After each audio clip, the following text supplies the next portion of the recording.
Do you want to know the real reason your eighth costs $60? Unpacking the legal weed price scam. More than $60 out the door. No legal eighth is worth that. It's the moment when you realize that you leave a dispensary feeling that legal weed is great and all, but you check your receipt and you wonder if you bought accidentally a controlling stake in the company. That sticker shock means that you know you're not in Michigan. Why do some states make it feel like you need a second mortgage to buy 3.5 grams of plain, earth-grown weed that almost ran you $100?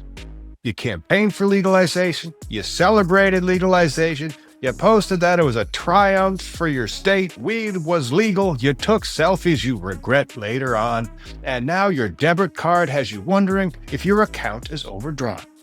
It's me, Tom Howard, cannabis lawyer and host of Cannabis Legalization News. If you care about your wallets, your weed, or just watching bureaucratic absurdity get roasted, hit subscribe, like this video, and buckle in. The Chads in the gray suits who lobbied to legalize it and keep it safe through regulation made legalization about as much fun as the DMZ throwing a pizza party. With so many forms, fees, and bureaucratic hurdles, you'd have just been happier if you ate the pizza off the books so you don't have to tip the delivery driver and fill out these TPS reports in triplicate with accounting, HR, and the regulator. The regulatory load adds dollars to your dispensary's order because the licenses must comply with the laws in order to ship the product to you. From testing to security to inventory control and data backups in the cloud, plus SOPs, and some states even require certifications for safe vending before getting your badge from the regulator so you can start work. Oh, and the badge from your regulator. That means you actually had to go through a background check so that you could be employed, cultivating, processing, or selling cannabis that contains that pesky THC that people have been using for thousands of years. But we'll get more in depth on the regulations after we talk about one of the main reasons the prices are too damn high. Taxation overload. Welcome to Illinois, where everything has a tax, except for breathing air inside the dispensary. Hopefully the laws change on this and taxes are lowered on real cannabis and raised on hemp so that people will actually go to the licensed shops instead of driving to Michigan or going to untaxed and unregulated smoke shops. Let's cover the stack of taxes that are passed on to you.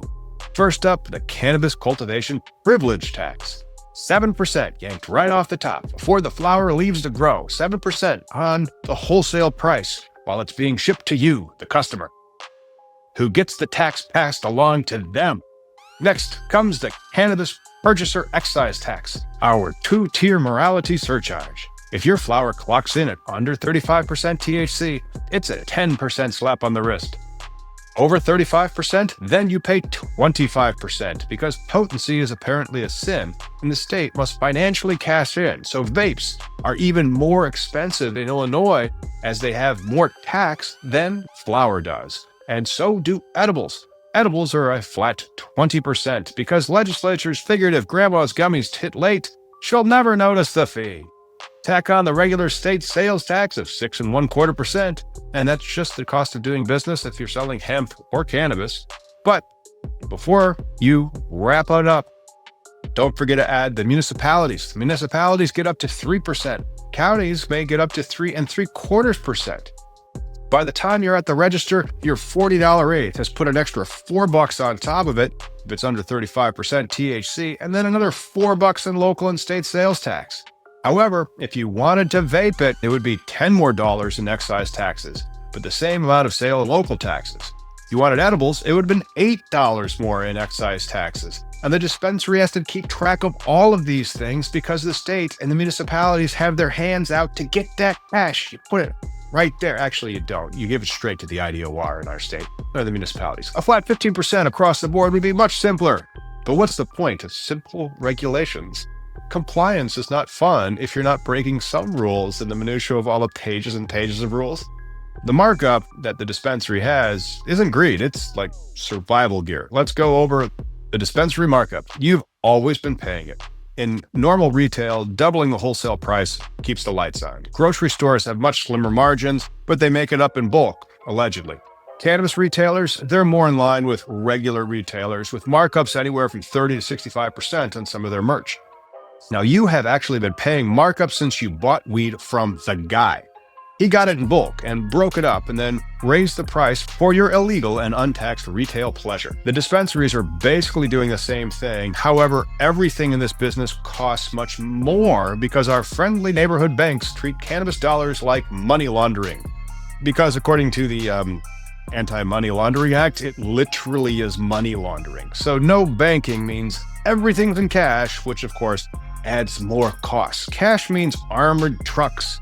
Those things charge like they're private jets. Sky-high insurance costs, while we're in the private jet analogies as well. Weed is legal and all, but our bank is terrified fee. Those ones are hard. You can find a bank. It'll take you some time. You have to look hard enough. But then just to get a bank account, that might be $1,500 a month. No cash handling services, by the way, to get the money to and from your bank.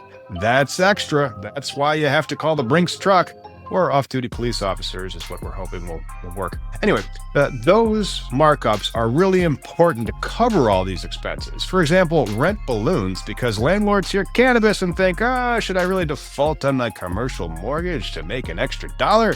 Because landlords hear cannabis and think walking ATM with a nice aroma. And that's staff, the ones that you have to pay. You need bud tenders, a compliance officer, sometimes one ex-bouncer with the forearms the size of your leg if your state requires 24/7 security. Fun fact, liquor stores do all of this crap with a flickering camera from 2004, if they have one, and a bell on the door. Dispensaries must install a surveillance rig that could qualify for storing NORAD's classified documents. Our vault door, which literally just stores cash and weed, is the same vault door you'd see at a bank or a casino. Dispensaries aren't jacking prices for sport. They're trying to not declare bankruptcy between tax payments, mostly because they can't declare bankruptcy. It's off limit. It's still a Schedule 1 substance. And the next tax is worst, largest expense of them all until marijuana has been rescheduled, a process that's been going on since 2022. That's the 280E nightmare. Don't pay it, some people say. And allow me to introduce the uninitiated, which you might be new here, and if you are, please do subscribe. Otherwise, you know what Section 280E of the Internal Revenue Code is. It was drafted back in 1982 to smack down cocaine traffickers, but they're still beating the legal snot out of state-licensed dispensaries 4 decades later. Under 280E, any business trafficking in a Schedule 1 substance like, heroin or LSD, or your licensed and locally compliant OG Kush, they may deduct only the cost of goods sold. Rent? No. Payroll? Absolutely not. Utilities? Advertising? No way. The IRS says no, not for you, with the dead-eyed shrug of a government employee 3 minutes past their lunch break, and you're the only thing standing in its way. Picture yourself running a craft brewery instead. You're brewing a killer stout with loads of alcohol that gets you blackout drunk, and the IRS lets you deduct the cost of your hops, your malts, the brewing tents, the bar lights, your staff, even the coasters on the table. Expense it. It's business. No sweat. Deduct it all and only pay taxes on the net revenue if you have any left. Now imagine you're running a legal cannabis dispensary. Here comes IRS Code Section 280E, the tax code's equivalent of a buzzsaw with a grudge. And you can deduct the cost of the buds that you buy, plus maybe your inventory director, and everything else related to trafficking. The sales, 0 deductions. The rent for your space where the cannabis is being sold, 0 deductions. The wages for your bud tenders, 0 deductions. Fortunately, no tax on tips, right? Maybe, if that passes. Any marketing, tax without a deduction. Uncle Sam grinning at you like an amazing entrepreneur that you are, treating it all like you're just printing money. Because you literally are, like no avoidance of it. Audit risk is 10x higher for dispensaries than regular businesses. So much so that C corporations are popular as the corporation gets audited and not the partners. It's not a pass-through entity like most LLCs. This just isn't unfair. Because meanwhile, the brewery dude's deducting his bottle caps, mopping up a dude's vomit from the night before, also deducting that, and planning his next vacation, which he wants to deduct because he can go to a brewery summit in Tahiti or something. I don't know. The only one cashing in on legal weed is the government. Raking in the dough, well, Dispensaries suffocate under forms and audits. And then here's the real gut punch. I like to save it for the end. They use this as evidence for legalization being bad business. Why are all these weed shops folding? Why are the stocks down 95%? It's like breaking your legs and then charging you for an x-ray to figure out why you can't walk. And if we ever get into Schedule 3, a lot of that goes away. At least the IRC 280E, that goes away. That IRC 280E is like a bridge between tax and regulation. So let's get into state audits, surprise compliance checks, and the annual licensing fees that cost more than my first 2 cars combined. Yes, the ones that you had to roll the windows down and they did not have airbags. Opening a dispensary is like launching a boutique bank vault in a casino that's featuring a Tiffany showroom, all in the same space. Background checks for all your employees, plus certification for trainings so that they aren't like, stealing weed or cash from your registered. Those licensing fees, and many states' licensing fees can push 6 figures before you're able to sell a single pre-roll. And that's before we talk about the security, the access control doors, the bulletproof glass, the vault, the panic buttons that dial so many agencies you need a flow chart to keep track of them all, and they better be in your SOPs. And cameras. Oh, the cameras. There's just so many eyes in the sky, and if you want to add another cash register, you need more eyes in the sky so that the eye in the sky can see the transaction so that the money stays and the taxes are paid and nothing is diverted.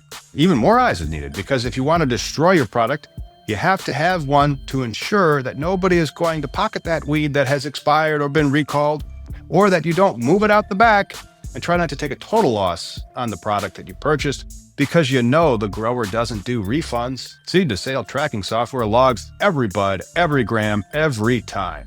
You can pick from about 5 vendors, all of which cost hundreds or thousands of dollars a month, and they run with the elegance of a pregnant hippo with bunions. Some crash every 420.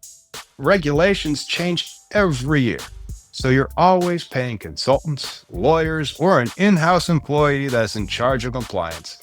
This isn't regulation. This is a rigged carnival game, and you're the mark holding the losing ticket. And do you know who's frickin' winning when it comes to all this? Because we basically just hand him the trophy when it comes to sky-high legal weed prices? Legacy Larry, selling hemp. That's right, the guy. You may know him as Legacy Larry. You might know him as somebody else. Hey, he's got a backpack or an iPhone, and he's never met a tax form he couldn't ignore because there ain't none. No 280E, no potency surcharge, no cameras. He parks in the back of Taco Bell, takes Cash App or Venmo, and sells that eighth for $35, even $25 if you share one of your Netflix passwords with him. If the cops come, he just takes out an old COA and he shows them that he's just selling federally legal THC hemp. Where's my lawyer? Regulators insist legal weed is safer and is tested for molds, metals, pesticides, and dispensaries have great security systems to protect their customers. But affordability is half of access. Tourists and tech execs can shell out $60 for their eighth out of the door. Patients on disability, younger customers, already buried in student loan debt, they call Larry. And states like Illinois, and maybe yours, let him compete directly with licensed shops because of the hemp loophole confusing law enforcement and lawyers. It's not a moral failing, it's Econ 101. When legal weed is priced like luxury skincare, the traditional market becomes the go-to place for spray packs or tax-free deals. If regulators truly wanted to kneecap the illicit trade, they'd stop handing it competitive advantage on a silver tax platter. Remember the campaign slogans? Regulate like alcohol. Competition drives prices down. Social equity will open doors. Instead, we got champagne prices for coffee shop weed and a licensing system so exclusive that it makes country clubs look egalitarian.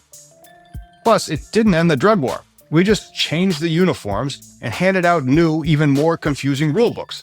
Social equity, it's hard to thrive when you can't get financing, so it costs like $1 million to open. Your tax burdens rival a small nation's GDP, and your profit margin depends on a federal law that thinks your dispensary is Pablo Escobar's beach house.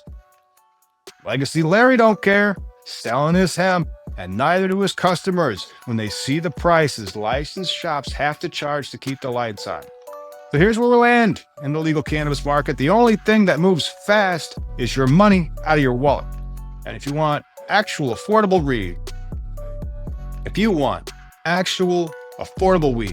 real competition, and the hope of putting the black market out of business, we need serious policy fixes. It means killing IRC 280E so cannabis businesses can finally pay taxes like every other honest business in America. It means capping taxes at a level that doesn't require a calculator or prayer. Try a flat rate that keeps people from going to stores and not to Larry. And it means scaling compliance to the real risks so that small growers aren't stuck building Fort Knox just to sell a plant that puts them out of business before they can make any cash. Let's stop treating weed like it's nuclear waste and start treating it like it's, a crop for adults and medical patients. And I want your help calling out the insanity. Drop the most outrageous dispensary receipt in the comments. Share the dumbest tax or rule that you've ever run into. Let's build a hall of shame so ridiculous that lawmakers and hopefully the interns that are actually reading the bills, they can't ignore it. Like, subscribe, and share this with that one friend who still thinks that dispensaries are price gouging just for laughs. Stay informed, stay legal, and at least as much as the regulations or your budget allows. And remember, the price of freedom from prohibition is really, really high. Very high. I'm Tom Howard. This is Cannabis Legalization News. See you, and hopefully your wallet intact next time.